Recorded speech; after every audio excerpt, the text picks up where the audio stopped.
اہم خبر ہے آزاد جموں کشمیر سپریم کورٹ کی صدارتی ریفرنس 1 پر دی گئی رائے نے مہاجر نشستوں کے معاملے پر حکومت کے موقف کو درست ثابت کر دیا اور احتجاجی سیاست مسترد کر دی۔ صدر آزاد جموں کشمیر کی جانب سے حکومت کے مشورے پر آئین کے آرٹیکل 46 کے تحت صدارتی ریفرنس دائر کیا گیا۔ آزاد جموں کشمیر سپریم کورٹ نے صدارتی ریفرنس 1 2026 کے مطابق قرار دیا ہے کہ 12 مہاجر نشستیں آرٹیکل 22 کے تحت آئینی تحفظ رکھتی ہیں اور انہیں انتظامی فیصلے سے تبدیل نہیں کیا جا سکتا۔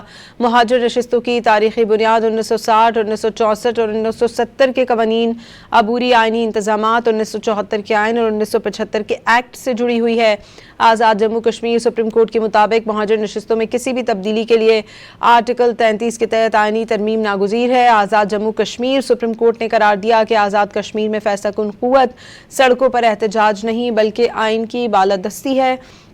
سپریم کورٹ نے حکومت کے اس فیصلے کی توثیق کی ہے کہ باقی ماندہ آئینی معاملات منتخب اسمبلی کے سپرد کیے جائیں۔ سابق اٹارنی جنرل اشتر اوصاف صاحب ہمارے ساتھ موجود ہیں۔ بہت شکریہ اشتر اوصاف صاحب آپ کا۔